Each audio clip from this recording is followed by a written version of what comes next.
name's Rose Daniel. I'm the Technical Manager with APAL. Welcome to the Spring Future Orchards Walk.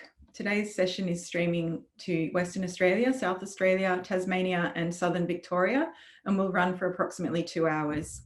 We're sorry we can't be there with you in person, but we do have a great lineup of speakers and panel members who will share and discuss ideas on how to maintain productivity and profit margins under the current pandemic conditions, updates on the current labour situation in Australia, tools to assist management decisions under a range of labour supply scenarios, and tips and ideas on what they are doing to attract, retain, protect, and maximise the performance of their workforce. In addition, the frontline advisors from Western Australia and Southern Victoria will share results from their replant and soil health trials. Okay, so without further ado, I would like to introduce Jeremy Griffith, Head of Government Relations and Advocacy at APAL. Jeremy's role includes managing APAL's government relations. He works closely with growers throughout Australia to advocate their priorities to government, including ministers, members of parliament, advisors, government agencies, and industry associations at both the state and federal level. Jeremy joined APAL in 2018 and has 25 years experience in media, government, and stakeholder engagement. Jeremy, it's now my pleasure to hand over to you. Thanks, Rosie. Hi, everybody. Look, obviously the focus of today's Orchard Walk is really the concern over the lack of labour. In simple terms, as everybody's very clearly aware, there's a significant concern right across Australia due to the lack of fewer backpackers and seasonal worker program workers. In short, the numbers are, last year there would have been something like 140,000 odd backpackers. We're down to, as of June, 86,000, and this is decreasing at a rate of about 8% per month. So this number is coming south. There are absolutely no other backpackers coming to the country. Seasonal work program peaked last year about 12,000. It's currently down to 8,000. There are a lot of seasonal work program people who've been in the country for an extended period of time who are actually looking to get home. So, and any additional programs who bring them in are going to be very limited. I think the Northern Territory last time brought in something like 175 people, so that isn't going to be resolve too many of the issues, but it's a start at least. Western Australia reports at this current time that they have literally half the amount of backpackers in the state as they did last year. So it's a huge level of concern because a lot of growers, as we know, are very, very heavily reliant upon backpackers and the visa holders to pick their crop. And also, obviously, there's no visa applications are lodged in near zero, so there's literally nobody coming into the country. This is made worse by very restrictive border conditions, particularly in Queensland, particularly in Western Australia, particularly in the New South Wales-Victoria border. And these things, whilst there's a lot of work going on in the background, there doesn't seem to be a lot of change in the very short term. The reality is, the government is not going to be able to fix this problem. They're not going to be able to significantly increase the amount of backpackers coming to the country, and they're not going to be able to significantly increase the amount of seasonal workers coming into this country. And so this is a major concern for the industry. On top of that, despite strong lobbying from the industry to government say, hey, look, we need to bring a lot more people into the country, governments of all, state and federal, are very focused on leveraging domestic unemployed labour. Much to the frustration of many growers saying, look, we've done that, we've been in the situation before. We have a lot of issues of actually attracting Australian workers to come to regional areas and to pick crops, but the governments are very committed on it, and I can understand why. It's very hard to use government money or funding or taxpayers' money to provide incentives for overseas workers to come and pick crops in a state where we have high levels of unemployment. So in short, the government is not going to have a silver bullet to this issue. They're not going to fix this problem in the short term. There will not be a significant shift in backpackers or seasonal worker programs coming to the country. Therefore, there's going to be a lot of need for pre-planning by the growers. The message is getting through, at least everybody's talking about it. The fact that it's a priority for today's Zoom meeting. And people looking at ways of making it more attractive, better accommodation, improved pastoral care, which is very important. And I think that'll be a key theme coming out of today's session.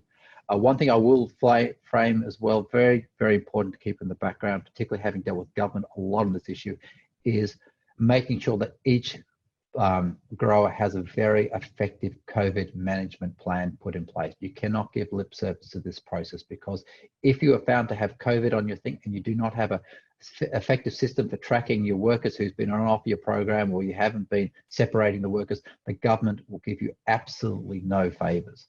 And so it's very, very important. And in addition, whilst we're trying to attract local workers to come into the regions, there is an extraordinarily increased level of scrutiny, particularly from the media, on the treatment regarding to poor or exploitative work environments. And this will continue to be a major focus over the next couple of months. So basically the government and the media have said industry is on notice, and we need to be very conscious about how we manage that process going forward. So whole lot of good speakers today to go through some of the practical things that we can do from an industry point of view to hopefully address some of these concerns going forward. Happy to take any questions. I'm joining the panel a bit later on.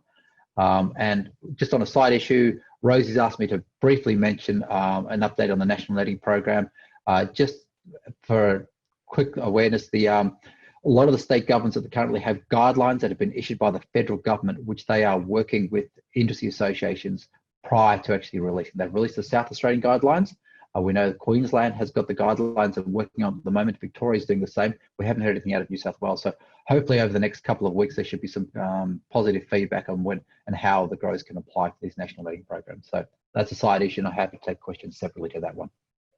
I'd now like to invite Ross and Craig onto the screen. I'm sure most of you know Ross and Craig very well, but just in case, Ross Wilson is a founding member of AgFirst in New Zealand and brings over 30 years horticulture experience to the business. A grower in his own right, Ross has frontline experience with the issues orchardists face. Ross is also a key driver of APAL's Future Orchards program. He regularly leads field days for various projects, ensuring that the latest technical advances and good tree management techniques make it to the hands of growers. We'll also be hearing from Craig Hornblow, who has been working with the horticultural industry for over 30 years and with AgFirst since 1995. Specialising in apples, Craig has travelled extensively throughout Europe and the USA studying dwarf tree management and chemical thinning. He regularly provides advice to clients on financial planning and monitoring, training and management, field research and new technology and production systems and fruit quality, and on purchase feasibilities. Ross and Craig will now present some options for managing your orchard in a global pandemic. Over to you, Ross and Craig. Okay, this is a joint presentation, Laurel and Hardy show, Craig Hornblow and Ross Wilson, and we haven't divided into half, it's divided into each slide. So Craig, if you can kick us off. Who's Laurel and who's Hardy? We'll let the audience decide that. See how the Q&A goes. Right, okay. Just as a brief introduction, look, labour's always challenging in most orchard situations, and these are really fast changing times, and there's and we're all sort of thinking there's going to be some sort of struggle with our labour supply. Just ringing around and talking to a range of people right across Australia in the last week, everyone's in a slightly different position. Some people feel comfortable. Some people think they're under, going to be under a lot of pressure over thinning and harvest. And one of the things that I'd like to say about the people who think they're comfortable is things change really quickly, and it's important to have a really solid plan and be able to roll with the punches as they're delivered, and having a plan and a strategy in place that you can rock into quickly is really, really important. So what Ross and I want to do is go through some sort of structured approach in the next 45 minutes, giving you a few strategies in terms of managing the demand for labour and impacting on the demand and efficiency of the labour we do have. Ross, next slide. I think what we'd like to do, Larissa, is to set the scene here, is to put that first poll question up. And that's really to give us an idea as to what our audience are thinking. I know South Australia and Tasmania in one big room, so you're going to have to answer this, the FLAs for the whole room. But for those of you that can, be really interesting to know how you're feeling about the labour supply in 2020-21. So click the one that most applies to you and we'll see how it comes out. Okay, so really interesting there that 75% of the audience out there are really worried about labour supply in the coming season. So that pretty much agrees with what we thought. So let's continue and see what we can do about it. So next slide, Craig. So if we look at a labour profile over the season, over a 12-month period, you know, we can have, generally there's this static 50 hours a month that we're working on, but we have these peaks and flows through the season, this really big peak happening sort of around November, December, January in terms of thinning. And then we have this peak that happens over harvest, and depending on the variety mix and everything else, those peaks can be tighter and the period can be shorter. And one of the things we need to really think about is shifting the demand. So through our talk, what we want to talk about is saying, how can we actually lower these peaks, or how can we actually shift some of this Manhattan effect from the labour supply and flatten it across the year a little bit, or over these peak demand periods? And we want to go through those strategies in a systematic way. Next slide. So this is where I'm going to jump in. So as consultants to Future Orchards, we've been challenged to think about all of the management things that a grower might consider to manage a labour pandemic. And it's the first time that I've ever been in this situation in my 40 years of fruit growing. So this is really uncharted waters. So we've put our combined thinking caps on to think about all the things that a grower may consider to manage the labour demand. You know, under a labour shortage, we're not going to make as much money in our businesses as what we would have if we'd had a full labour supply. But what we're trying to do with these things that we're going to be talking to you about is, how do we minimise the impact? How do we actually, you know, come to the end of this, what looks like a major crisis? How do we come to the end of it, know we've done the absolute best we can to manage the situation? And there's some things that we can proactively do. And so we've prepared what we call a labour decision tree.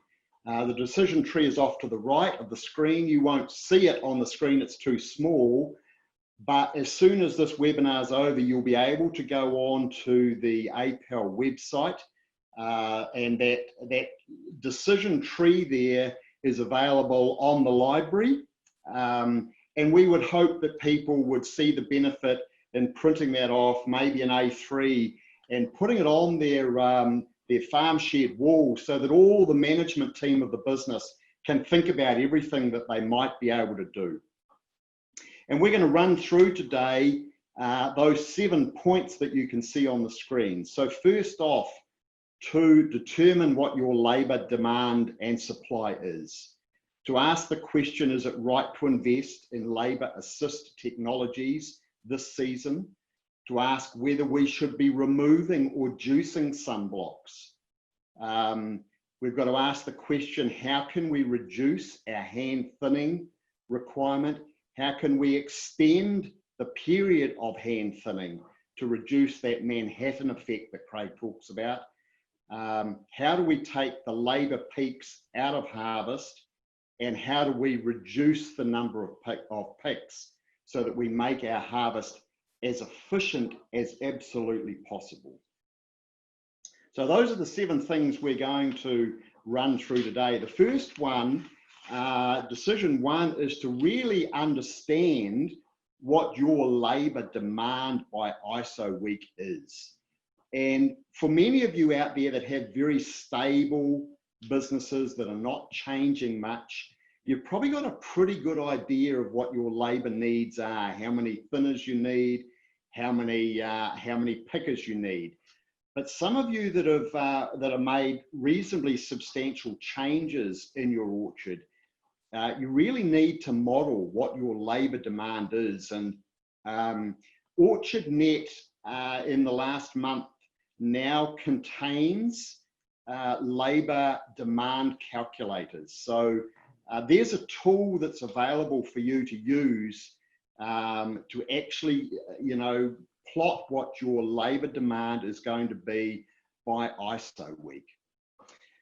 Big thing we say, and we've got a number of clients of ours here, and I've got a number of myself, that the first question I ask them is what's your plan for this situation that's ahead? I mean, our New Zealand situation is no different to the situation that Jeremy's just described in Australia. We are totally reliant on migrant labour to do a fair proportion of our work, and with our borders closed, that source of labour is just not there. So I say, have you talked to your labour providers, and have you had an honest discussion with them? And they've got to be very honest to say, this is the labour that I can supply you this coming year. And I'll give you an example. You know, I'm living and breathing this problem at the moment. We use RSEs on my own orchard. Typically I have 12 of them to thin, 12 of them to pick, and I make up that number with New Zealanders. This year, I've got 4. I've got 4, and that's a committed 4. So I've got to find that balance, which is which you know, scares the bejesus out of me, quite frankly. But you've got to have those discussions. And then the next question is, once you know what your labour demand is, what your current labour suppliers are saying they can provide, or you know what you can provide, then you've got to think about what are the other labour pools that you can access. And are they recently unemployed Australians that have been unemployed as a result of COVID? You know, the tourism and hospitality sectors have been grossly affected.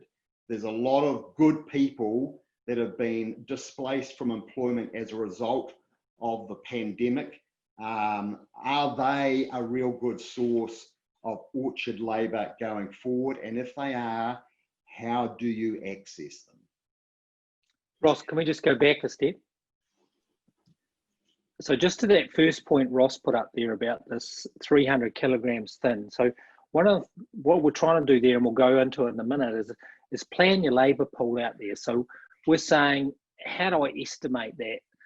And we've done this in a couple of different ways. I do it on hours per hectare. Ross has looked at this and done it on hours a kilo. So if I've got a 100-ton crop out there in this particular paddock, 300 harvest kilos per person per hour, then we're talking about 330 hours for that block. So, and so you look at this peak, and I was with someone the other day and we're doing this plan, and we said, oh, we thought we needed 1,800 hours, man hours per week for 10 weeks. And then we said, so let's print off last year's timesheet. And we printed off last year's timesheets by week, and we're only running at about 1,300 hours with 37 people.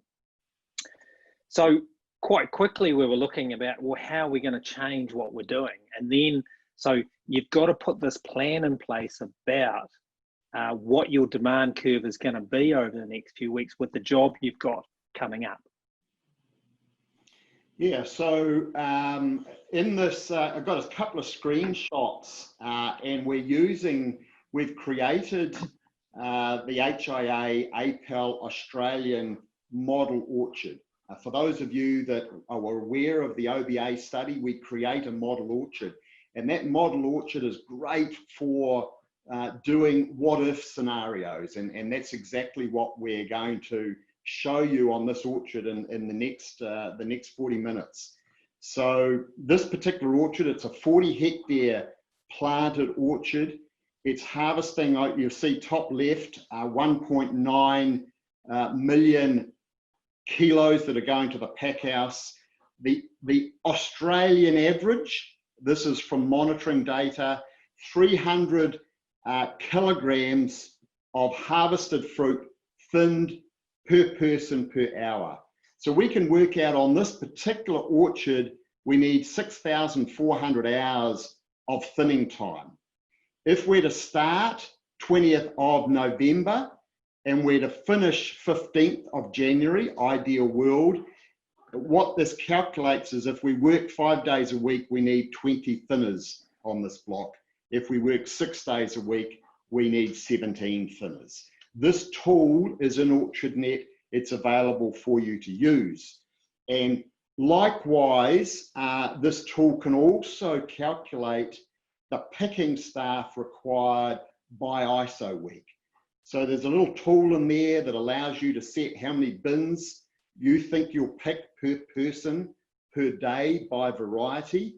And remember that if you're hiring a new labour pool, they may not be as efficient as your existing, what your old labour pool was, so you might need to make adjustments. But this is that Australian model orchard, and look at the picker requirement by ISO week. Very big demand in weeks 8, 9, 10, 11. That's when there's a lot of pears and gala coming off. Then there's this quiet period in the middle that used to be filled with Red Delicious. Not too much Red Delicious left anymore. And then you have this big peak at the end, which is where all the pinks, the Granny Smith, the Fuji all come in. So we've got a bit of a challenge in managing that Manhattan, and how do we, that's a little bit of a problem, isn't it? And when you've got plentiful labour, not so much of a problem. When labour's short, managing that profile is going to be extremely important. So let's assume this is the orchard we're working with. We need, what do we need? We need 17 to 20 thinners, and we need a maximum of, say, 25 pickers at the peak. So let's talk about those new labour pools. And in each of your regions, they will be different. For me, with thinning, for example, it's university students. The thinning period really fits well for the university. And I'm thinking, what have I got to do as a business owner to make my orchards work as attractive and as efficient and as productive and pays well for those university students? They're not the best form of labour. If I had my RSEs back, I wouldn't employ them because they won't be as productive. But in the pandemic, they become a labour source. And so therefore, I've got to look at, how do I recruit them? How do I get to the universities to let them know I've got the job? How do I accommodate them? My wife at the moment's looking to buy 2 caravans because we want to have the ability to put them in accommodation that's really cheap. We've got to be able to train them well. We've got to be able to supervise them well. We've got to be able to motivate them. And a lot of them won't necessarily be physically really able. And maybe, just maybe, this could be the right year to invest in a platform, which we'll talk about later. So platform technology, the second decision we're asking you to make is this the year to invest in some labour assist technologies? And if we need to accommodate a more diverse workforce, think about it at the moment. Craig talks about climbing, in the traditional way of a ladder and a bag. What is it, Craig? You say you've got to climb to Mount Everest in one season or something. Per hectare we've got, and back. You remember, it's not just up, you've actually got to walk down again. So it's sea level to the top of Everest every year for every hectare. That's the ladder movements that are out there. That's the ladder movements. And then you've got to hang a 20-kilo bag around your neck. That is hard physical work. And really, I think my own personal feeling is if we looked at a normal demographic spread of a normal population, the proportion of our population that is physically able to do that is actually really low, maybe as low as 15%.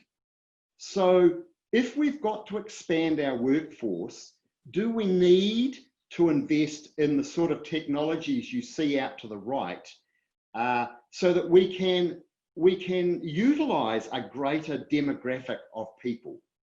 And there's various other ways. You know, we've gone off on my orchard. I've got 3 hydroladders. We've gone off using them because a good RSE with a ladder and a bag is a very efficient unit. But now we're thinking, gee, we might have to bring the hydroladders back in and just get our less able people on short ladders, picking bottoms. You know, a completely different way of thinking. I have agonized in my own business whether I spend the $160,000 on one of those platforms that are on the right. And Craig, this is your shot, so I'll let you talk about this one. So Ross has talked about reducing the workload, and that's absolute. And in that, you know, I've got clients who've used platforms, and what they say is they're not getting any more efficiency gain out of them. What's happening is the people they would push down the road because they can't handle a lot of work, they just can't handle a full day or a full week's work, they can jump on a platform and continue working and manage their way through the week. And so they're opening themselves up to a wider workforce just because of having platforms. You can actually say, well, look, we can increase the hours. And in some situations, businesses are extending because it's less physical work. They might work 9 or 10 hours just because of that. And the workers are happy to do that because they're working on platforms. The other way to think about it is I spent a little bit of time in Washington a couple of years ago just reviewing night picking. And apart from the really big wolf spiders and the mosquitoes that can give you Lyme disease, it was pretty good. But, you know, and these guys were stem clipping Honeycrisp, you know, a really tough apple to deal with, and stem clipping and doing this thing. But actually the lights created great focus. The color was very clear on the apple. There was lights into the bin. It was easy to supervise. And so, you know, you can extend the return on investment potential for a platform by night picking, but you've also got to have a second crew of people and usually a second crew of supervisors. So the whole thing does become complicated, but it might be just a way of extending to 1.5 shifts. So I've got one client this year who's looking at doing a full 2 shifts for thinning. Because they have platforms, they believe they are more efficient and they can reduce their total hours per hectare down. They're going to be running into evening and night thinning leading into Christmas. So we talked about changing the demographic. The other big change is, like all platforms, shifting the platform sounds a great idea, but there's a lot of learning and it just doesn't happen overnight. You know, one major thing is the relationship with people change. So the motivation and the supervision becomes 1 to 6, 1 to 4, not 1 to 1. And so you have this grouping happening. And so you've got to have a strong leader in that situation. You'll always work to the slowest person in that group, and they've got to be able to self-motivate. So the motivation needs to be building as a team, not just you motivating one individual who's running up and down a ladder. The other conversation that we had a couple of hours ago in Tasmania was having a strong leader on the platform. We like to call them a pilot. So in any platform, you've got to have someone who's just monitoring the speed, the location of people, where the workload is. On the right-hand side there, you can see the guy on the ground sort of looking around. It doesn't look like a lot of work. And the guys on the right-hand side of that platform are actually both in the tree picking significantly. And so there's just a whole range of how the dynamics work dealing with groups rather than individuals. They're capital intensive, so you've really got to think about how you achieve the best bang for buck there. And it's actually orchard architecture. Karen Lewis says always that you have to run a platform 3 times through your orchard to make sure it fits, because the first time you're going to have branches that are in the wrong position and all those sorts of things. But once you've got the platform running through 3 times, you've actually got those branches out of the way, they're removed. You really understand access. So don't give up on the first pass, keep working hard about it. The other thing is, to get the best return on the capital, you've got to have great fruit distribution, and you've got to manage the difference between tops and bottoms and the workload of those individuals really, really carefully. And that can be in thinning and in picking in terms of where that workload is. And everyone will have a slightly different way of skinning the cat. In the middle picture there, that's a platform from Automated Ag, and their objective is just saying, I am only trying to improve the efficiency of people on the top of the tree, and then they have other workers that are dealing lower in the canopy, off the ground. We're on the right, that particular platform, we're trying to do the whole job from the ground and the top of the orchard, top of the tree, with that one pass. And there's advantages and disadvantages in both. But you've got to set the orchard up and manage the process to be able to do either and do it really well. Okay, so the next slide is a video that Jason Shields from Plunkett Orchard shared with me, and you'll see it's a very good video of the Revo platform working in Australia. So let's give this one a go.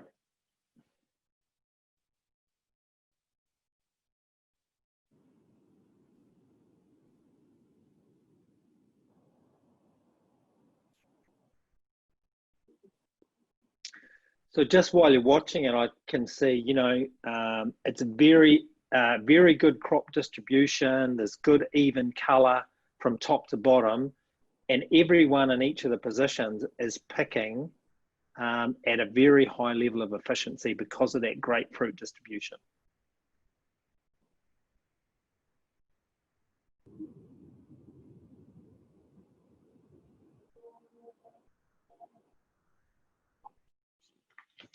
Okay, so really impressive video, and Plunkett's are really leading the way. Their Facebook page is worth following if you're into this sort of technology. And platforms definitely are a definite option that people or growers need to consider whether they're right for their business in this year coming, or even in the future long term. The next decision we'd like to consider is a fairly draconian one, really, but this just shows you how seriously we think this issue is, and that is, would you consider actually removing or juicing sunblocks?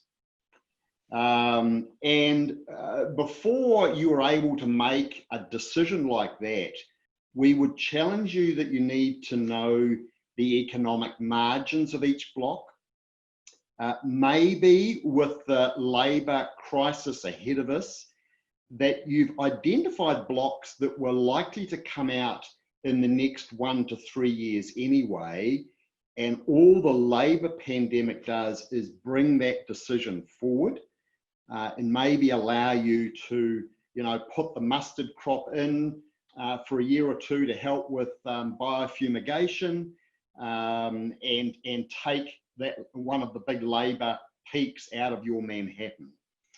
And it was a bit hard for me to really find out, but I know it's very different with different states of Australia, but I know in some states there are opportunities for growing marginal blocks that are marginal for the fresh market, actually growing them in this particular season for juice. And obviously you might not make as much money, but if you can eliminate the hand thinning need, and you can harvest that juice crop when labour allows, rather than to a strict maturity window, it may well be worth considering on some marginal blocks. And I want to show you, this is this Australian model orchard again, and this is representative of every orchard that's out there. We have an orchard here that's got a range of varieties on it and a range of blocks. And each of those blocks, we've calculated in 2021 what their profitability potential is per hectare. So here's our 40 hectares, and the average profitability potential is 16,000 per hectare, giving us a bottom line profit of about 660,000.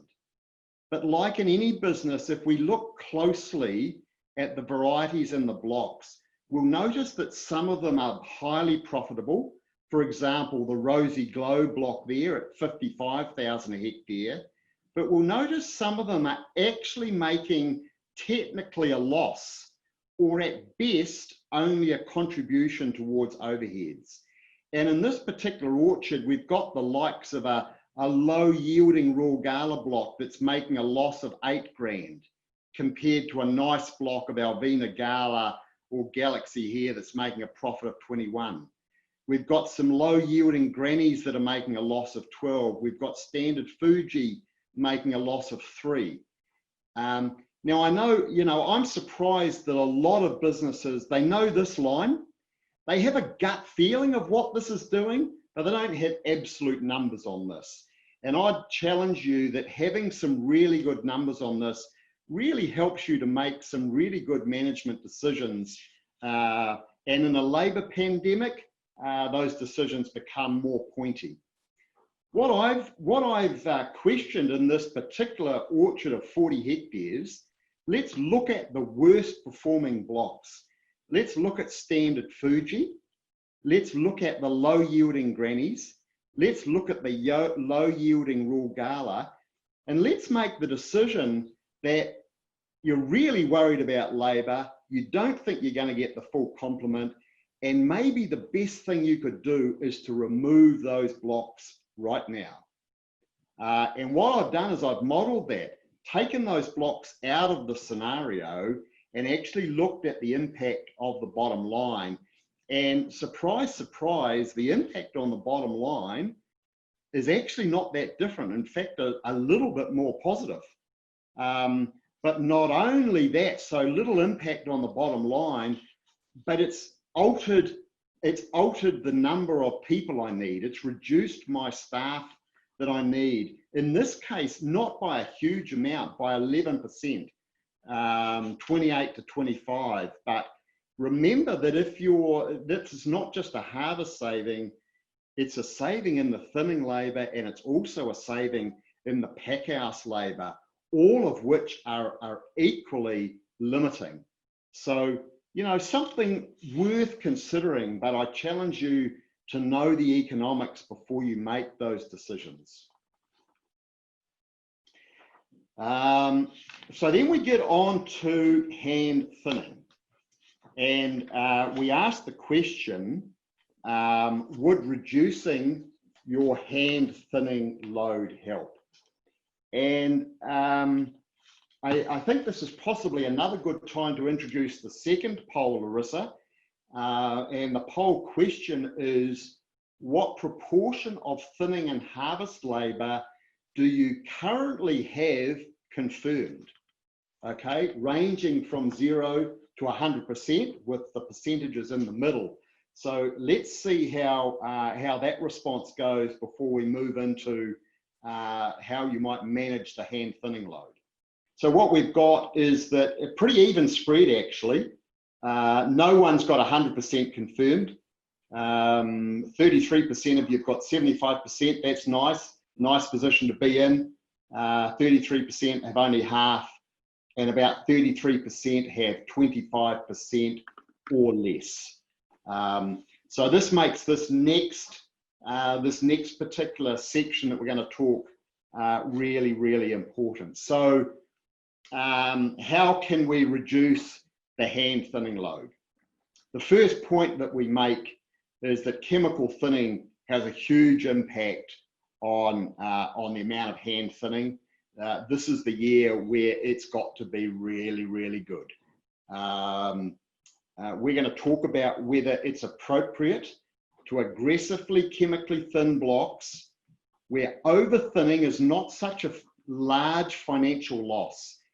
and a little bit difficult, you know, we're based in New Zealand, but for us, things like Gala and Fuji that pay good premiums for bigger fruit and higher colour, if we overthin those two varieties, it would not be the end of the world, okay?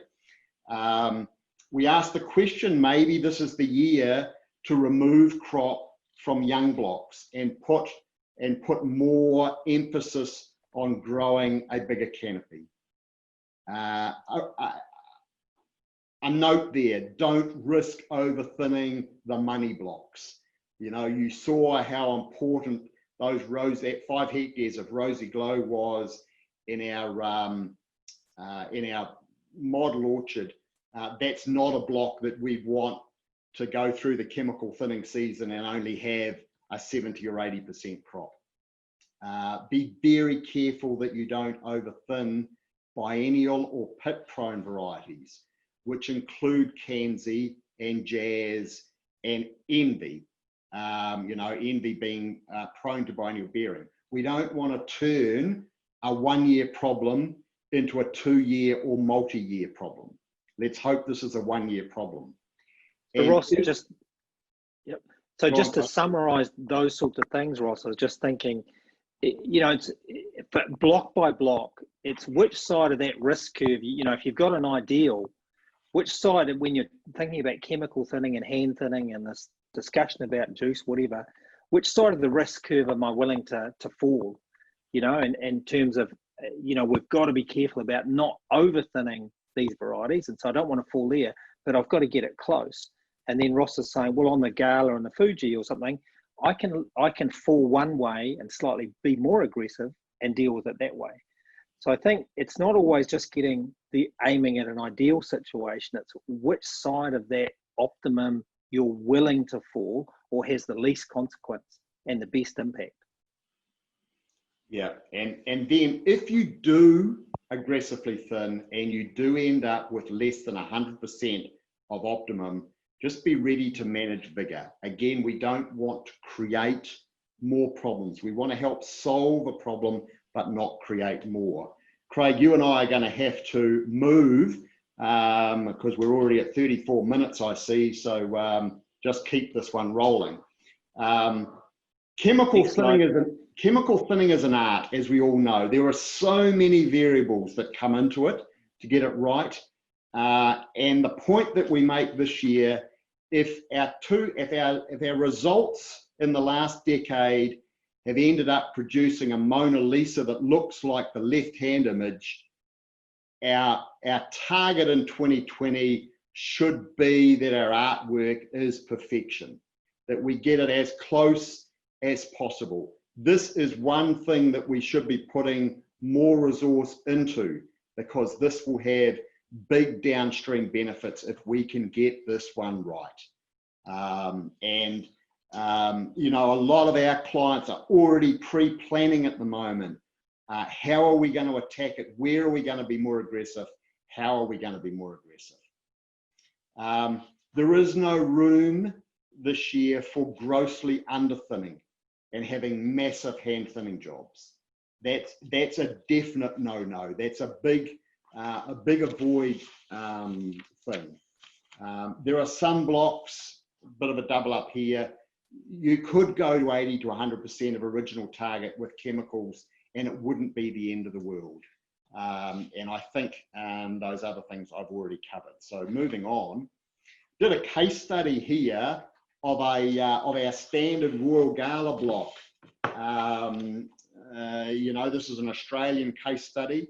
You'll notice they're doing 47 tonnes per hectare up here at a 150 gram average. It's about an 83 or something to the 12 kilo carton.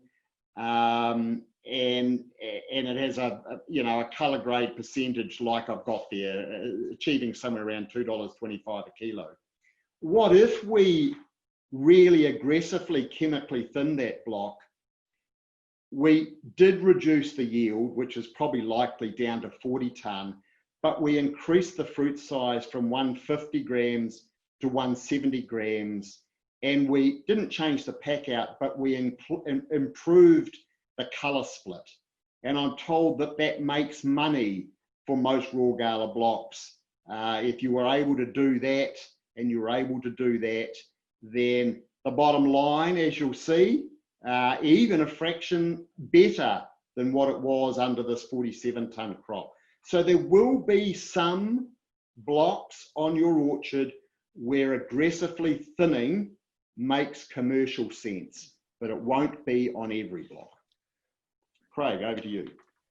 So, if we come back to chemical thinning, a lot of my time is spent at this time of the year on chemical thinning, and it's not spent in October and November because, most of my clients, we have a very detailed plan about how we're going to attack each block. We've got a lot of history, and we write it down from, products, rates, calibrations, stage that we're going to aim things at, all of those sort of things. And we have to be really specific. So again, planning. Ross, next slide. So one of the things in terms of chemical thinning, and we have the same situation in New Zealand as you do in Australia, we can't talk about chemical thinning right across a country because we have very radically different temperature regimes which drive programs and results in different directions. So if you just look at last year, just a weather window for October last year, in Tasmania, 12 days above 18, but only 9 days above 20. So 40% of the days that were going warm went hot.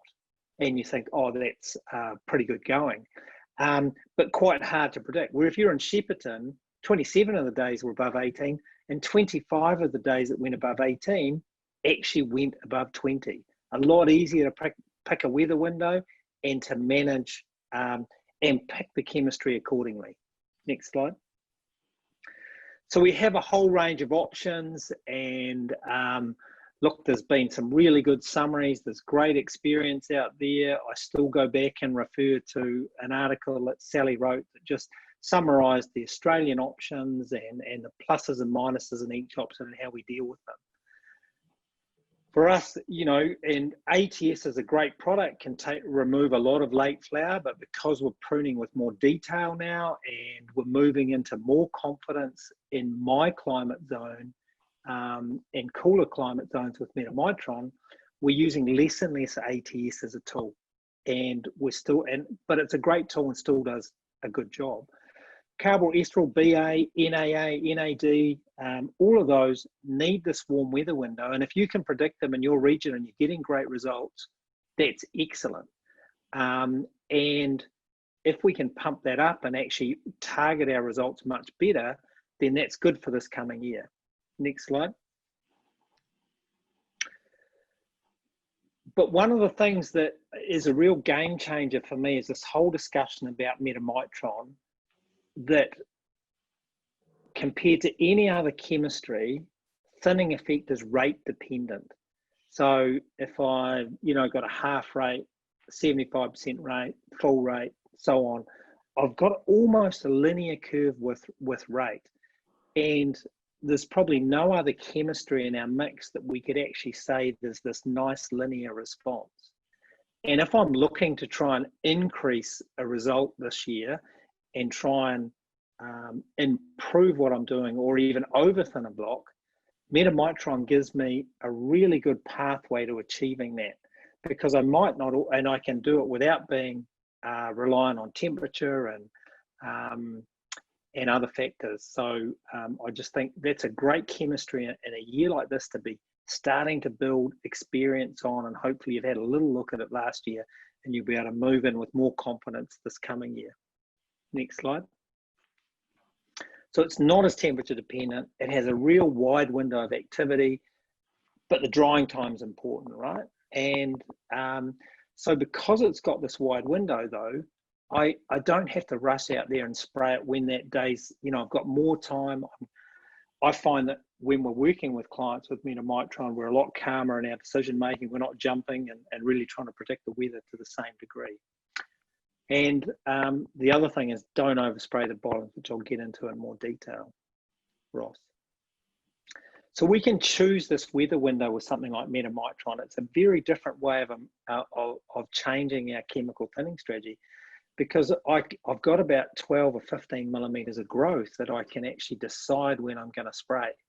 And so for us, what we're thinking is what our plan is we spray when we've got good drying conditions. We don't push the day, and it doesn't need to get to 18 or 20 degrees. We've still got, we can still get really good results based on that rate curve.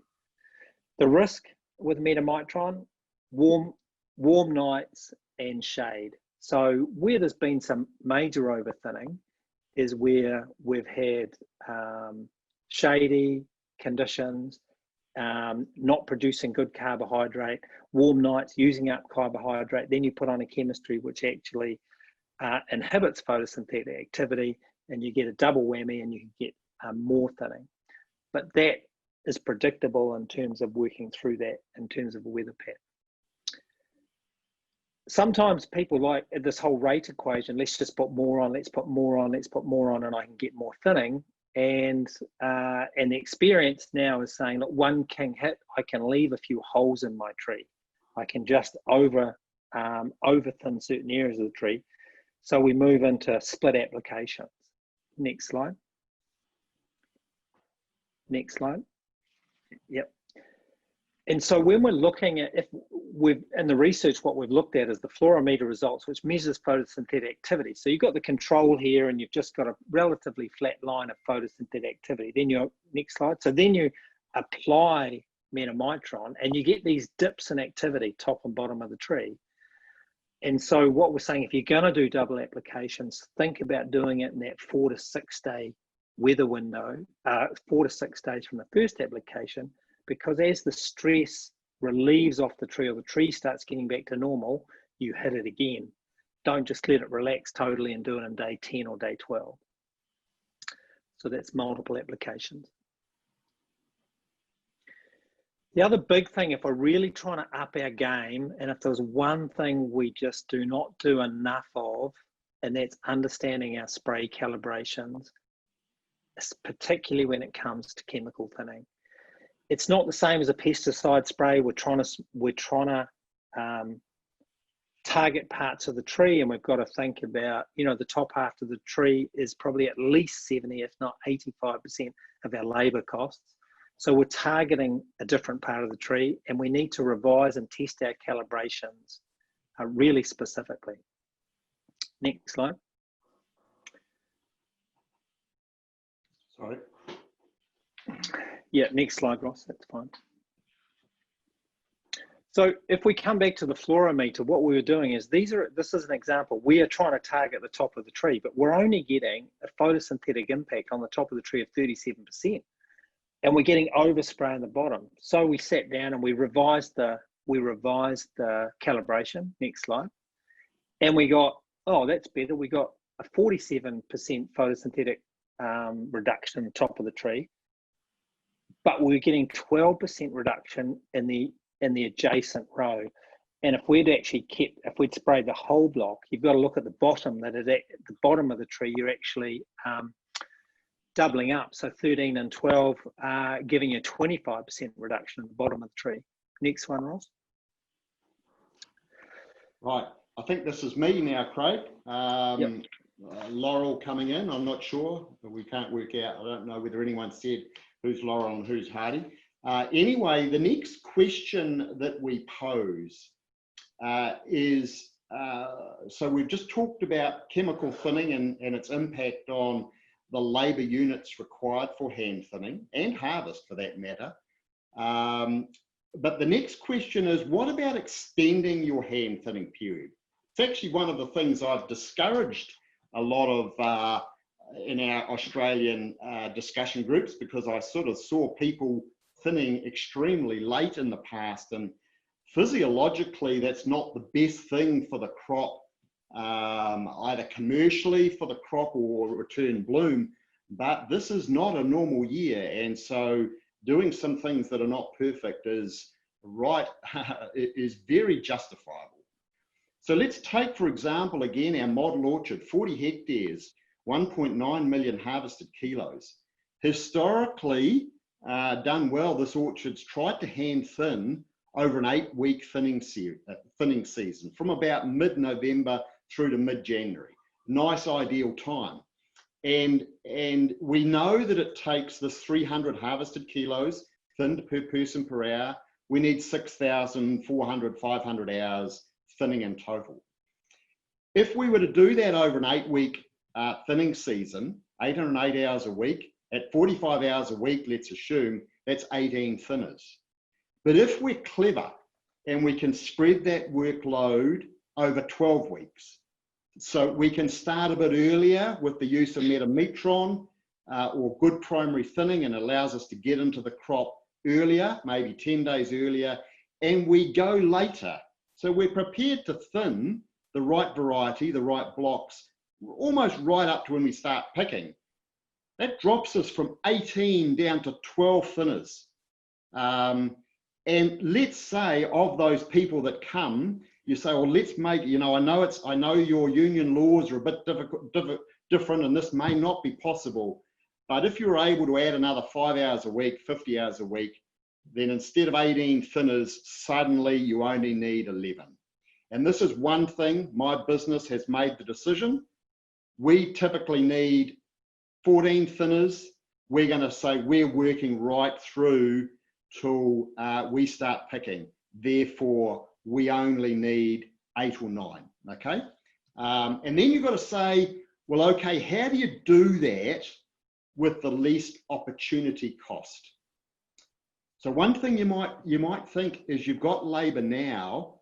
What about identifying the blocks that have got a lot of spur? You can see the fruitful bud break coming. It looks heavy. You're now thinking, oh, gee, maybe I've left a bit much wood in those trees. You go out there now and you do a bit of spur pruning, artificial spur extinction, and you do that now through to flowering. We've got some growers who will be flower thinning some blocks because they see they've got the labour through flowering, whereas they might not have it all later, and they can see a clear commercial advantage on some blocks to do that. The chemistry that you use, you will be able to start earlier. If there's some blocks on your orchard, you can achieve the chemical thinning with the use of just good primary thinning or metametron on early blocks. One of the main advantages of metametron is it will drop the crop a lot quicker than our old conventional chemistry of BA or carbon. Think about 2-pass hand thinning. So get the first pass to 80 to 90% of the final crop, but be aiming to cosmetically finish it off in late January and early February. If you do that, you'll get the advantage of better cosmetic quality, but you'll also get the best physiological outcome of the fruit in terms of its intrinsic quality, fruit size, dry matter, pressure, that sort of thing. You leave a whole block to thin it and you don't get to it to late February, we all know what the results of that will be. That's not the best thing to do from a fruit quality point of view. And identify the blocks where late thinning has the lowest dollar impact. And I know for you, that's definitely Pink Lady. The market doesn't want them being too big. For us, it's Braeburn that has a marginal economic, and it grows a big apple anyway, so quite similar. So Craig, over to you with this one. So just, this is what we're trying to do. We're trying to impact this curve, and this is just an apple orchard only model. And we've got several regions in Australia that also have cherries sitting on the top of December and January. So how do we manage all of that in this? And so, shifting earlier is actually a really good option. Metametron will drop apples probably 10 days faster than a BA program. Hand blossom thinning, manual blossom thinning. I've got 3 businesses that will do significant volumes this year. We did some trials last year and we'll increase that. The big advantage in that, and it is a little bit more costly, but when we get to starting our traditional hand thinning in mid-November, gee, we've already got 4 hectares we don't need to think about. They're already complete. And it just takes that out of that whole peak and range there. ASE, whether that's a full prune, whether it's a spur prune, some people might go through and just do cluster spacing. So you're actually removing some of the workload away from the thinners just by spacing the cluster. Then later on, the hand thinners are just actually coming through, breaking the cluster up into 1s and 2s or 3s. So there's a whole area about shifting that further to the into November and October. So just to summarise this whole chemical thinning, hand thinning, understand if your hand thinning labour is likely to be short.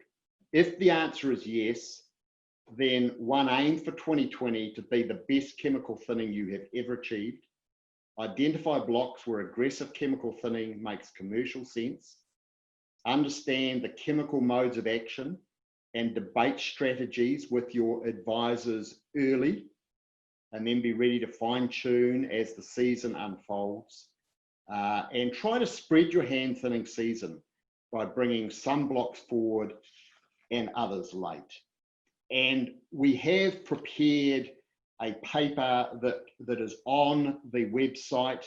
It's written by John Wilton, one of our chemical thinning gurus, and it's just a refresher so that you understand the modes of action of the various chemicals that are available to you, and make sure you dive into that chemical thinning section on the library on the website and bring your mind right up to date with all of the very best technology that you can roll out in what's going to be a really challenging season. We're talking too long, Craig, and I don't want to cut the other speakers short, so we'll race through this last peak. But we asked the question in decision number 6, do you need to take the labour peaks out of your harvest? This is the labour peak. This is the labour profile for this Australian model orchard. You can see there are 2 big peaks. And what can we do to take the pressure off these 2 peaks? And so over to you, Craig. So, you know, again, we're trying to flatten this and spread it out, you know, and just briefly in there, you know, the worst thing I can do is overcrop a block and it delays it, it's got poor colour, and I actually haven't got choice. Platforms can do a whole range of things, larger fruit, and then we've got products like Retain and Harvista that can help spread things. Next slide, Ross. So in terms of colour management, that's a video of the leaf blower working, Ross, if you want to click that while I'm talking. You know, colour actually gives us all the choice that we need. So anything we can do to improve colour leading into harvest gives us the choice to pick on time or slightly earlier. We also know with good colouring blocks that the higher colour blocks, we get a high percentage pick and first pick, you know, 50, 60, 70% per pick is a way more efficient than picking 30%. So that's really important. If I can use game changer twice in one talk, the leaf blower is a game changer across the apple industry. There's probably 3 years of research now across the industry, across apple industries globally, and you will see more leaf blowers, and all that impact is incredible. So again, you look at, and then if we're going to delay harvest and shifts our peaks, one of these tools, Harvista's available, Retain's available, but one of the things we've really got to watch with, it's got to be planned really well, and you've got to make sure you just don't shift peak 1 on top of peak 2 and actually increase that demand. You've actually got to work at these strategies and be very clear about how they're going to add value to your business. Any of these technologies, Harvista and Retain, have some impact on fruit colour, and so you really only want to be doing it on good colour blocks. And the other thing is to try and improve the overall pick in a block, sometimes using Retain just in half the tree is increasing the ability and efficiency of each pick. So there's different ways of building these technologies into a plan if we thought through them and are well planned. Okay, so this is my final slide. Is the final question is, do you need to reduce the number of picks? This is an Aussie special because I know a lot of you only like one picks to start with. You know, points we made there, same as what Craig's saying. If you've got colour, it makes harvest that much more efficient. Having the crop predominantly in singles will allow the harvest to be more efficient with less picks. Craig's talked about some tools to manage harvest timing. In 2021, I don't know too many. Well, I do know the odd Aussie grower that skim picks, but we probably won't have the labour for skim picks. We've got to make sure that our managers in the field and our growers are really timing the picks to maximise worker efficiency. I know it's a critical thing. My manager says, no, don't go in too early, don't go, I just want to cook it up a bit more to make it more efficient for the picker. So that's a big call. Identify the low profit picks. You've got to be ready under an extreme labour shortage to maybe have to bypass some picks, juice some picks, have a plan for if it really does turn to custard with labour, which blocks are best to juice or even bypass. Craig, your final two. So do this for your own business. Work out what your own Manhattan is and plan out these peaks and troughs. Next slide, Ross. And then how you can influence it, and working through the whole range of strategies. So, and what we're trying to do here is hours per week are reduced, hours per month are reduced. So we're trying to get this peak reduced and spreading it into the gaps where we have them. So sorry, we've taken a bit longer than normal, but hopefully there's plenty of content in there for you to think about. It raises the issues to your consciousness. You'll sleep on it, you'll think about it, you'll talk to your friends, your neighbours, your advisors, and come up with a plan for what's looking like a pretty challenging season. Thanks, Rose. Thanks very much, Ross and Craig. And we'll now invite the panel members to join us on camera for an interactive question and answer session. Today's panel will be moderated by Justin Smith, the Industry Services and Export Manager at APAL, and he will be joined by Nicole Giblett from Newton Brothers Orchard in Manjimup, Western Australia, Joe Chiravolo from Chiravolo Orchards in South Australia, Thomas Phillips from Armour Apples in Gippsland, Victoria, Matthew Griggs from Newcastle Park Orchards in Tasmania, and Jeremy Griffith from APAL. I'll start with Joe in the Adelaide Hills. I guess, Joe, in terms of planning out labour, much like Ross and Craig have talked through this morning, what have Chiravolo Orchards done to sort of look at the future demand and any adjustments you might make to sort of accommodate a tricky season ahead for you guys? Thanks, Justin. I'll just run quickly through our strategy in managing staff. We use all three basic staff in terms of backpackers, local and labour hire companies. Now, I think there'll be an effect due to the COVID plan because the backpackers won't be available, which means that we'll be using a lot more labour hire companies, and so will everybody else in the area. So there'll be a lot more demand for that, and there'll be a shortage definitely in that area to us. But we also use, in this space, we use MADEC, which is a government, government endorsed company. And basically they make sure that our labour requirements are also legitimate and legal, to make sure that we stay within our legal requirements to the industry. And I highly recommend that people get in touch with MADEC in this space and make sure that they are also able to supply labour or put you in touch with labour hire companies in the area if you're short of labour. But yeah, as far as we're concerned, we'll be still conducting all three areas of labour in terms of labour, in terms of backpackers, as well as the local and the labour hire. But it will be a dynamic thing that we have to change with what's available to us.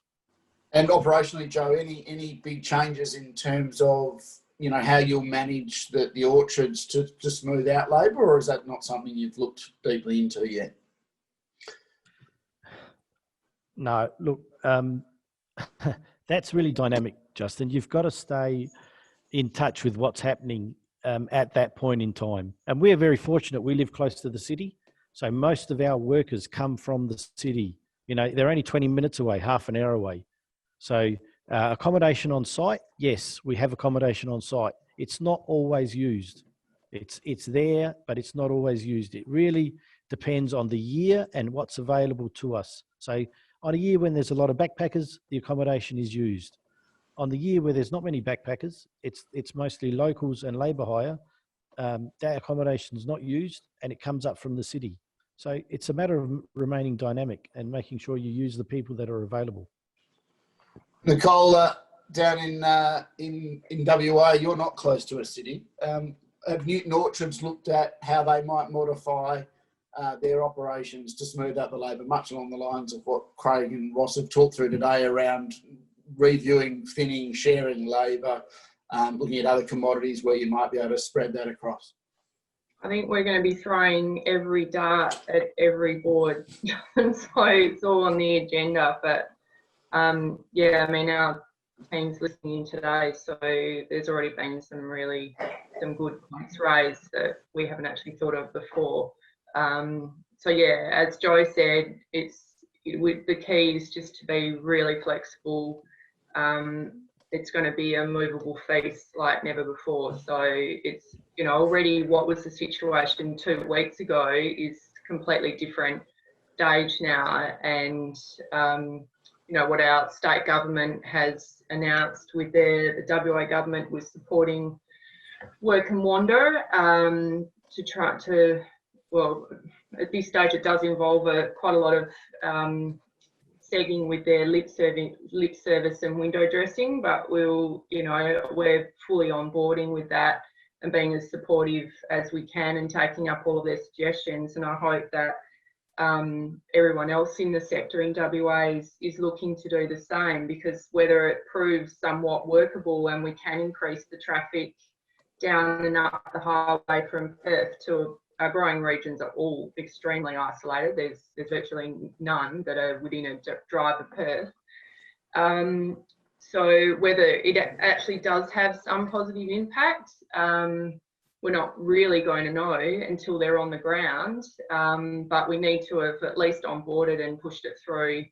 So then if it doesn't work, we can have demonstrated very thoroughly the reasons why it didn't, and then hopefully be able to keep working with government to move on to plan Bs. But yeah, it's also for us here, just we're going to work really proactively with local accommodation providers and with trusted labour hire companies. You know, how that comes out in the wash in terms of, you know, we're probably going to have to look more closely than ever at our piece rates, and it is going to be a more expensive harvest. We need to get our heads around that now and what that looks like, and how we can work in with both accommodation providers and the labour hire services to see, you know, everyone really sharing a bit of that cost rather than just it all being, you know, borne at the farm gate.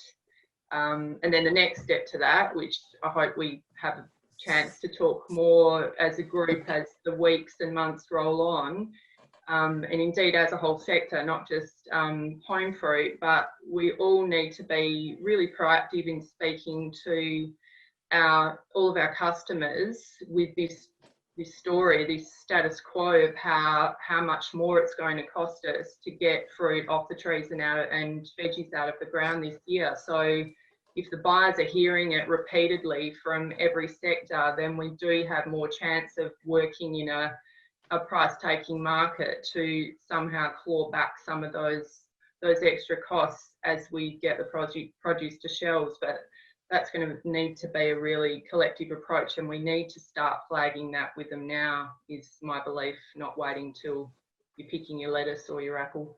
So Nicole, to Ross's point around getting, pretty tough on understanding your numbers and I guess your point at which you might not pick certain areas of your orchard, you might juice it, you might delay to pick other fruit. Have you done that analytics, and is that something that if you haven't done, you think you will sort of invest in and to get a better understanding as to, what your drop dead point for doing specific things at harvest time, and where you'll focus you're picking attention if it is a cost issue?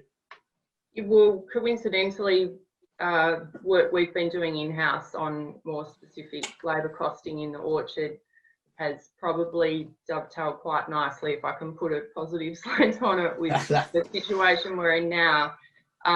So it's actually, if you want to flip it on its head and look at it with glasses half full, if you haven't already done it, it's forcing you to put a real blowtorch on your operations. So yeah, I mean that's only a positive thing to carry us through the 2021 season into hopefully back to normality, that you'll have a much better grasp of where you're sitting anyway. But absolutely of great interest and focus will be the older blocks and the blocks that we know are marginal, that certainly for the last few seasons it'll be, at the end of every season we'll be like, right, that one's gone, and then we'll go, oh, but we need those, however many 1,000 kilos of grannies. But this year it might be just, it'll be easier, I think, to make that cull decision. And certainly it's probably in that our juice returns are fortunately have improved a lot in the last 3 years because of a lot of work done in that space and the rise of, obviously orchards being pushed out, but more value in the juice and cider and processing market. So I think that's a really valid point too, to either make the chop on those blocks that you have been umming and ahhing out for a few years, or then to shift potentially some blocks that you don't actually want to cut into, right, this is just lowest common denominator input, and that'll be our composite and juice lines. So we'll definitely be talking about that. Fantastic.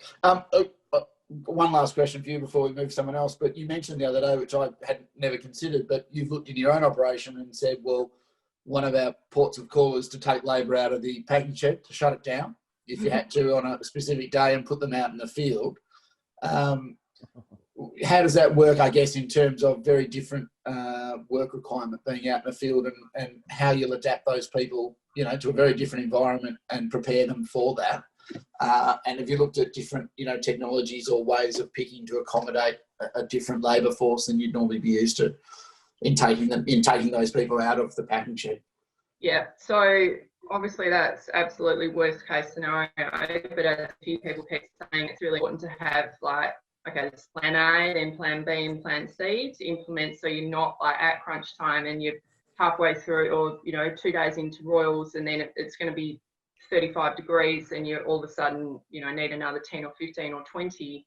Anyone with a pack house, this also being a short season, we know that there's going to be a lot of pack houses around the country that are probably struggling to keep their pack house staff going through that period as well. So we do anticipate that royals will be the real pinch point in terms of getting our heads around what actually is happening with all the people we've lined up, them coming on board, whether it's the Australians or the few remaining backpackers.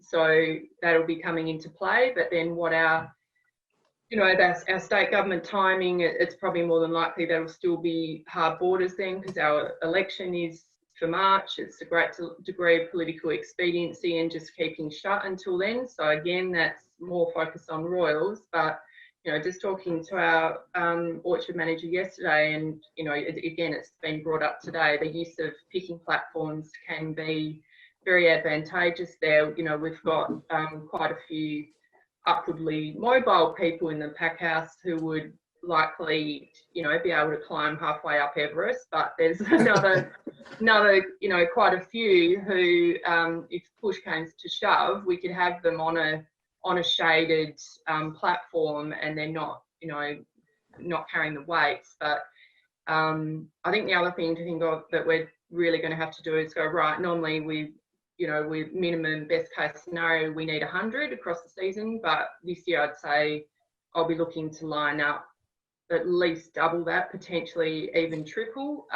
We're going to have shorter shifts for the people who can't handle the 8 hours. Then we're going to have to, you know, be really careful with accommodating just a 15-kilo picking bag for the people who aren't used to it, or particularly when it's hotter, as opposed to a full picking bag, particularly when they're on slopes and up and down ladders. So there's just going to be a whole lot more, you know, attention to op health and safety, and attention to detail with what the individuals are able to really achieve in the paddock according to conditions and weather and how easy the picking is.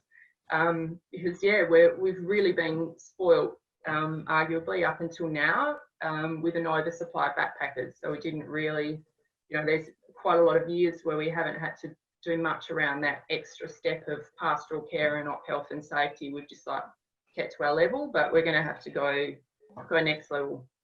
Lots of pandering.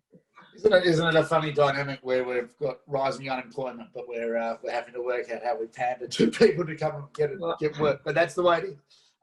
Thank you, Nicole. Tom, down in Victoria, I think Nicole made a really good point around, you know, this is the year where you need the plan B, plan C. I don't know how far it goes, maybe plan F. But in terms of, Tom, your usual labour supply, I'm interested to know what have you considered for armour apples outside of that as your backups? And have you begun discussions with any alternate providers or different bodies to look at labour differently? The staple for our main labour supply for picking, pruning and thinning as a labour hire contractor bringing people out of Melbourne. And yeah, supplemented with a few backpackers, particularly at picking time. The situation in Melbourne's interesting in that the workers are still able to come here. It's entirely allowable. The big issue is carpooling, which is restrictive. It's a little bit ambiguous as to what the exact restrictions are, and not specifying exactly how many people can be in a vehicle. But all in all, certainly for the moment, while Melbourne's been going through what it has, we haven't really wanted to have a whole lot of extra people coming directly out of hotspots onto the orchard. Come thinning time and potentially picking time too, we may have some similar restrictions. But one way we may be able to get around it, if we do still have the similar restrictions, is with the use of some fuel subsidies. So to allow people to have just 2 people in a vehicle, and I think two people in a vehicle would be potentially quite manageable in terms of the risk there, and being able to get through the roadblocks around Melbourne. So it's an extra cost, but it may be something to use for during the COVID season. We've also, for the first time, signed on to get some Pacific Islanders to help for thinning and picking season. But there again, there's uncertainty there in that they're not able to bring any new people into the country, and particularly Vanuatu, where we'd be kind of focusing on people coming from. So it's very much the ones who are in the country are the only ones who are available. And whilst our name's down and we've said how many we'd like, I'm very, very conscious that particularly for thinning season, there's probably a demand for 2, 3, 4 times as many workers on that program as are actually available in the country at the moment. So whether we're going to get those or not, I don't know. And Tom, to carry them over, have you looked at adjusting your thinning regime to be able to carry a consistent workforce through to harvest? Is that something you've investigated? Well, yes, making some adjustments for thinning. So yeah, certainly looking at being able to go in earlier and doing some, well, flower or spur thinning much earlier than we'd normally do, taking out whole clusters, through or in October, where we can see there's going to be whole clusters that are going to need to come out. So getting a small number of people starting earlier and working through that. Going harder on things like Fujis and Galas to reduce the demand, harder on the chemical thinning, and certainly having to spread it out. Quite likely also be seeking with our packing shed. Will likely be down to 3 days a week through that thinning period, and will likely finish in January. So potentially getting some of the people out of the shed as well for a couple of days a week. It's not always a desired option because of the stop-start nature of it, that people packing being their first priority, and working on whatever days need to be done to do that. And having people fit in for a couple of days isn't always ideal, but this year we may need to. Yeah, exactly. And Matt, down in Tassie, I guess, you've got some pretty strict border controls as well. So in terms of alternate labour coming in and refreshing what's there, what's your normal labour supply look like? And sorry, there's a bit of reverberation. And, what have you guys looked at down in Hobart, Matt, to think through things differently, and what your backup plans might be, I guess? And then similar to everyone else, what have you looked at in terms of that, making it attractive, making it safe, and I guess showing workers that it's a good option for them to come and pick apples this season?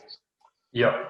I think our primary plan this year is we've currently got 10 people from Vanuatu who we brought in last year on the seasonal worker program.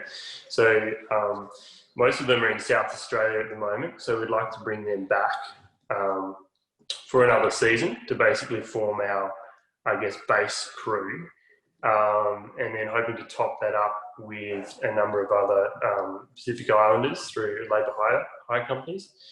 I guess we're a little bit different, like we have cherries as well, so apples are kind of a small pool of labour, but our goal is to basically get, however many people we can keep going for 6 months, get them here on site in on-site accommodation, and basically look after them for the whole year, and that'll hopefully give us some security around thinning, harvest. Okay, so you're right, offer security of work for an extended period. Yeah, I think our best bet is to basically give someone 6 months work and house them on site. And if we can do that, then I don't think we're going to have a huge problem. To top that up, obviously, with our cherry harvest, will be it'll be more local people, but probably like students, unemployed, coming from Hobart. We're only half an hour out of Hobart, so that's a pretty big advantage for us in that way as well. Okay, fantastic. And just, I guess, to the broader group, I think Ross has made the point. One of the good points made was to look at how you change the picking environment to suit, I guess, different people, different people's physical attributes and capabilities. What are some of the other things that some of you have done or maybe will be considering to broaden, I guess, who you can include in your work pool, whether that be platforms, different ladders, different size bags, I think was one suggestion. I'm interested to know if on the panel, what have you looked at to be considerate of, the labour pool is not as deep, so you might have to change the way you do things. I'd just say that, certainly the platform one does open things up, and even if it means using a platform that means you can go to a little 3-step trans-stack ladder rather than a 7-step, it certainly makes things a lot easier for people and quicker. And do you think it's something feasible to put in place with the time left? I mean, I'd imagine there might be a bit of a run on this sort of stuff. Yeah, getting new platforms in time may be a challenge, but that's it. That probably just is not really specific to the COVID era. It's just a part of the ongoing thing with ever trying to improve labour efficiency. Yeah, good. And Joe, what about in Adelaide Hills? I mean, you've already got the battle of being in some pretty steep terrain. You know, is that something you think you'll consider to I guess, make it a more attractive environment, or do you think your labour pool will suffice and come through? No, I think you've got to be working with your labour pool. And look, in some more difficult country, we should be looking at bringing down the trees down to a more reasonable height, a more workable height. And in a lot of the orchards, you really should be looking at who you're employing and saying, look, those people are probably not suitable for that terrain. Put them into a different part of the orchard where it's more suitable for them. Put them into a smaller orchard, right? Yep. We've, as growers, we've got all different sorts of orchards. Some are very tall trees, old trees, and we've got some young stuff that doesn't get hasn't got so much height on it. And we should be looking to work with all the people that we employ and put them into the appropriate orchards all the time. You know, it's something you're doing as a grower all the time, I think. And your orchard managers should know that. The people that work for you in your orchards should all have that idea in their mind. And look, I not specific to our industry, but I think in any workplace, you know, for the next, well, however long this lasts, I think employees have a desire to want to feel safe and I guess know that their employer and the environment they're working in purely from a COVID-19 perspective, not a general OHS perspective, but it's something that's been thought through, that there is a plan in place and that, you know, people are expected to do the right thing. Is that something that you've all considered? And I guess, you know, that Nicole made the point, there's a minimum that we've all got to do, you know, in any of these things, but raising the bar in that regard, is that something that you're considering? You know, I think for people to come into a foreign environment, wanting to feel like COVID-19 is taken seriously and that I'm safe. We've seen some amazing stuff out of the US where, you know, they've gone to great lengths to separate staff in common areas. Is that something you guys have started to consider and put in place measures to cater to the larger numbers that you're about to have coming through from a workforce perspective? Yeah. And to put on Thomas's point, it is 2 people in the car at the moment. We have a COVID plan, and you know, we take temperatures every week of the people that are employed. We make sure that we keep a log of who they're working with, which groups they're working with. Try not to change them. Try to have consistency in the groups. Making sure that we track and trace, you know, where they've been, who they've been in contact with, just in case there is an outbreak or something. It doesn't travel any further than it needs to, and it doesn't affect the whole business. And even as a management, we don't get together and really have as many contact meetings as we should be. We're just trying to keep our social distancing and even though South Australia doesn't have an outbreak, if that does happen, you know, are we going to put the whole business in danger? Are we threatening the whole business? And it's not so much now. It'll be when it's picking season. It'll be in December for cherries. It will be in February for apples. You know, we need to be on top of this COVID planning to make sure that our business isn't at risk. Look, guys, just conscious of time, I'll invite anyone if anyone from the panel would like to make any other comments or share anything else they think is pertinent to I guess this topic and where we're at the moment. But otherwise, if not, we'll wrap up and move on to the next part of today's session. There's only one other one that maybe wasn't mentioned there. A bit late to do anything about it now, but the use of dormancy breakers for spreading out and removing those peaks at harvest time. It's just something we've done a lot more of this last winter, was using particularly Dormexa to do that little bit of a slight adjustment to when harvest is going to be for some of the varieties, just to spread it. Good. One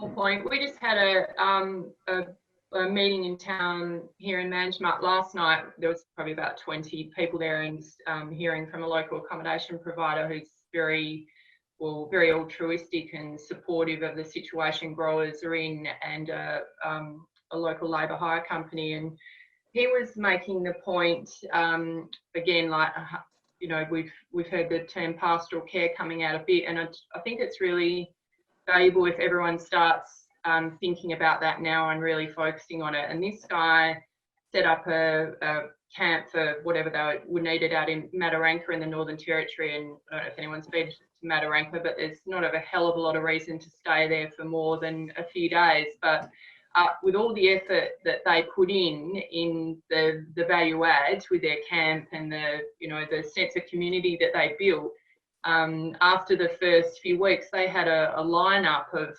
people on their books who actually wanted to go there and stay there to work. So if it can be achieved in somewhere like Mataranka, then all of our growing regions have got, fantastic ways of packaging up adventure tourism and little incentives, and just working collectively on that, particularly with other hawk businesses in your region. Don't try and do it all yourself, but that's certainly going to be my focus for the next few months, because we've got any chance of getting young Australians and keeping them, and particularly in the weeks when you haven't got the consecutive work. If you haven't got that teed up and you can't tee it up with the other port businesses, then there needs to be those incentives to keep them there. And I think there's a lot of opportunity that, because of the excess labour, we just haven't really had to bother exploring for the last 10 years. And I know my orchard managers won't have time to do it. And if they're listening, don't worry, you're not having to do it, guys. I'll do it. I think Craig's just made the point, and I think, Nick, you made the point the other day. And look, I've had friends that have grown up in orchards and stuff, and, they used to put on, I think Craig's made the point, a backpacker ball, or, those sorts of events. And, I remember as a kid, my uncle managed to make hay baling season fun. So, if you can make that fun, and I think that's a really important thing, that in times of plenty of labour, it'll turn up on your doorstep. But in times where it's a bit tougher, if you do make it a bit more caring and a bit more fun and interesting, then you can actually have a positive change come through. Guys, I think I will hand back to Rose, but thank you very much to all the panellists for giving your time to share your experiences. We really appreciate it. Thanks, Justin, and thank you, Nicole, Joe, Matthew, Thomas, and Jeremy. It was a really great discussion. Because we're not able to host orchard walks in many of the growing regions this time around, some of our FLAs have put together videos with growers to share what's happening in their region, and we have a couple of those to share with you now. We're going to take a look at the results of trials being conducted in Western Australia and Gippsland, and I'd like to invite Susie Murphy-White from Western Australia to introduce her video.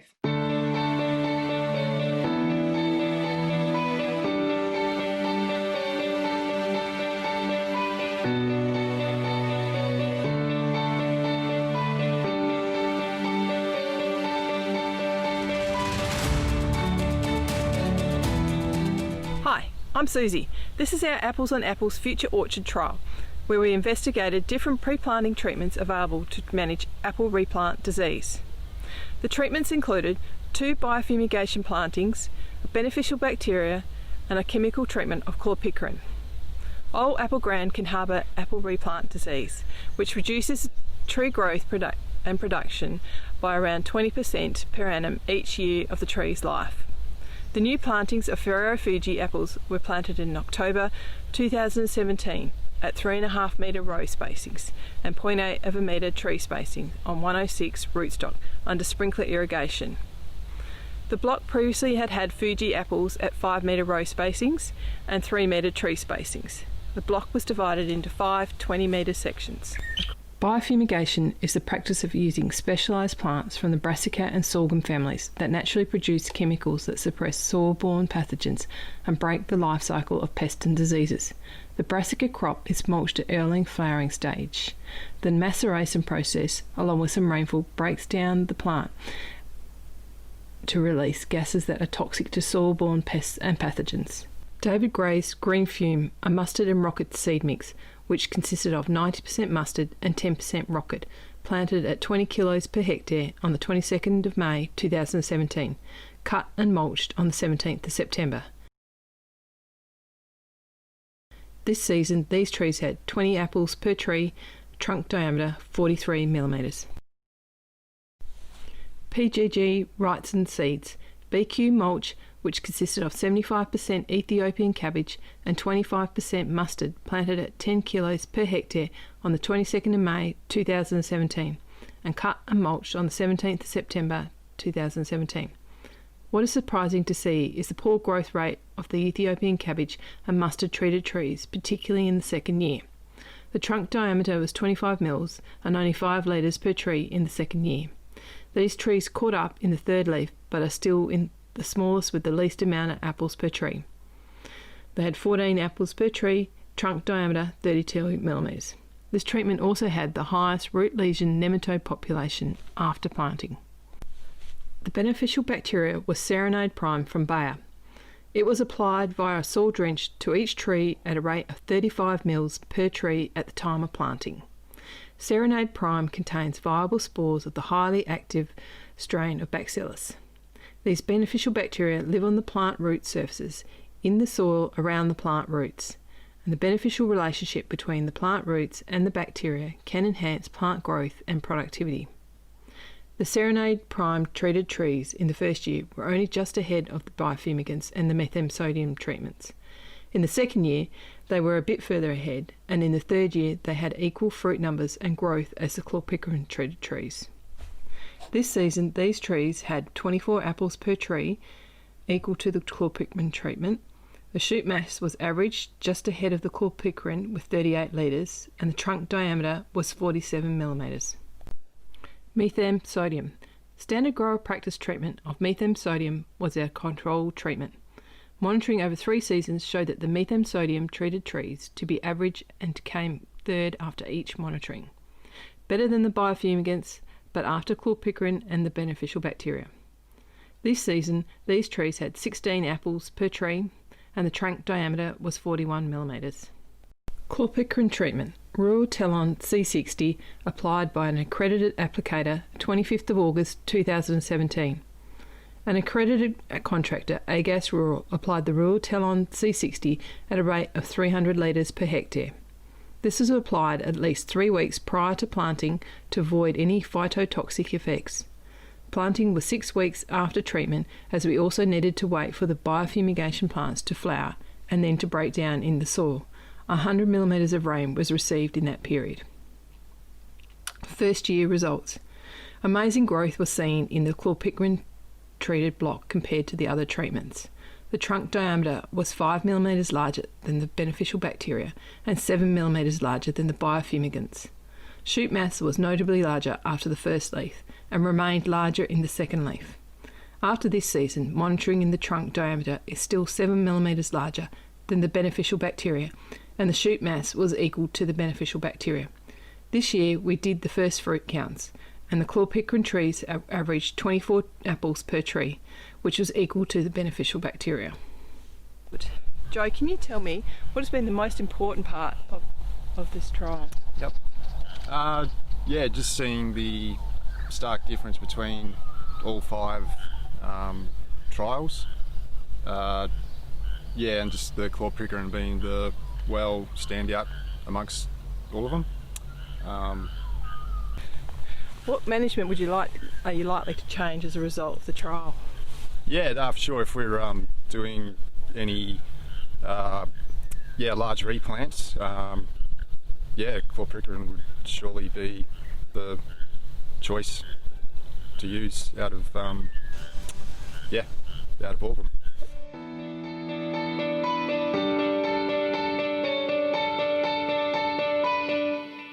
We're going to go straight to Camilla, and then we'll come back for any questions. If you do have any questions, don't forget you can type them into the Q&A tab at the bottom.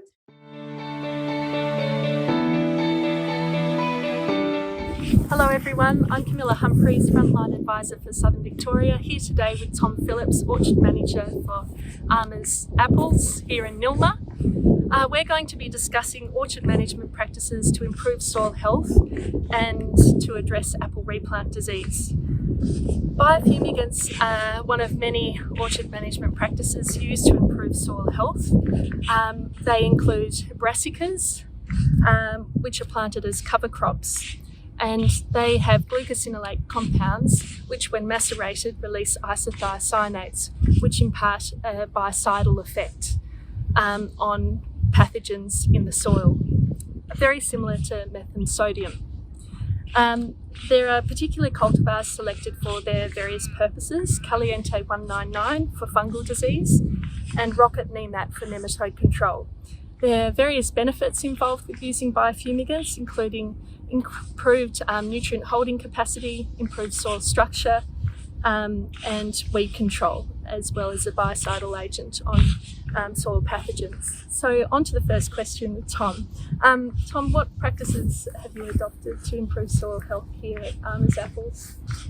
We don't do a lot specifically for soil health. However, a number of things we do also help the soil health. So gypsum that we apply to a fair extent for extra calcium availability to reduce bitter pit also helps soil structure, and also maintaining the grass sward between the rows throughout the year does help support the soil health underneath. And after we clear a block and before developing a new block, we make sure we maintain a grass sward, a cover over the soil the whole time. Terrific. I've also surveyed a number of growers in southern Victoria, and some of the practices they've adopted is the use of mustards, which are ploughed back into the soil, and the use of perennials, which are planted in the interrows to improve competition against weeds. Some use bioinoculants, including trichoderma with chemical fumigant chloropicrin, and some cultivation practices also involve deep ripping to allow further root penetration without disturbing the soil too much. Tom, what are some current soil health and soil-borne disease problems you can identify which have a significant impact on orchard productivity? Like persistent soil diseases, soil-borne disease, Phytophthora, which continues to be an issue sporadically around the orchard, in particularly some wetter spots and on the susceptible rootstocks. You have the odd trees peeling over from it. And that's particularly attributed to wet soils? Yeah, particularly wet, waterlogged, poorly drained areas.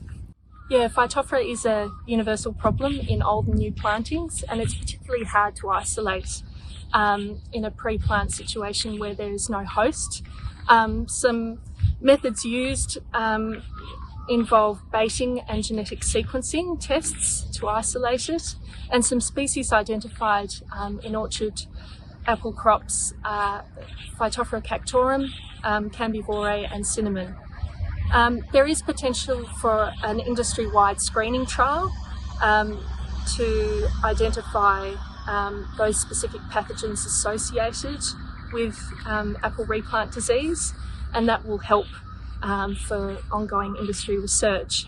Apple replant disease is a widespread problem, and particularly in high density plantings with a high turnover of apples. The exact cause has not been identified, rather a complex of different pathogenic organisms, including Phytophthora, Pythium, Rhizoctonia and root lesion nematodes. And the management approach is not yet targeted because it's a complexity of pathogens and there is difficulty in screening. Chloropicrin is a pre-plant fumigant that's widely used for apple replant disease management, and it's commonly applied in combination with other fumigants such as toluene and isothiocyanate. Positives using it, it has a short half-life of a day. And so what are some other benefits, Tom, in using chloropicrin? Yeah, we use chloropicrin on all our replanted orchard areas. We find that it's really valuable in giving a reliable and consistent growth on the new blocks. Without using it, you can certainly get a more patchy growth in areas where the trees just don't flourish. They'll continue to grow, but just you don't get anything like the growth out of them. So using it, more reliable, consistent and faster growth, particularly over that first couple of years. And what are some of the labour requirements involved with using chloropicrin? So it's primarily, we use a contractor to do it all. They have to be a licensed contractor to apply the chloropicrin. So they do it as a bundle. Last time we did it, I think we were up around $10,000 a hectare for treating the area. Aside from chloropicrin, some other orchardists have used alliate and bioinoculants, but haven't proven to have a consistent outcome. Another grower is getting good results from using biofumigants and high dosages of lime. One study has shown that lime usage has increased trunk cross-sectional area, which has a positive correlation with potential yields. There are particular rootstocks that are resistant to apple replant disease, some including Cornell Geneva series, with the exception of G13, and Mailing Merton and Northern Spry are particularly susceptible. Tom, what rootstocks do you use here in almonds? All of our newest plantings have been on M9, a little bit of M26, going back a little bit further with primarily M26, going back again, Ottawa 3, Mark, and going back even further, we've still got some stuff on M7 and M111. Yeah, so you think there's good potential with Geneva series? Yes, so yeah, whilst we have been, all the newer stuff has been on M9, yeah, the Geneva series, it looks like there's a lot of promise. I'm particularly just having a look at G41, looks very good if it's available. But I think reproduction of it can be an issue. Yeah. Well, thanks, Tom. And in summary, it's clear that chlorpyrifos is a very effective common soil fumigant for apple replant disease. And some growers are using biofumigants, but it really depends on the situation as to which is most effective treatment. I'm doing a series of research on the topic, and we'll be coming up with some orchard management practices and some guidelines to address the industry-wide problem. So thank you very much, Tom, no problem, for your time today, and thank you to all the Southern Victorian orchardists who have helped with the survey. Bye for now. Yep.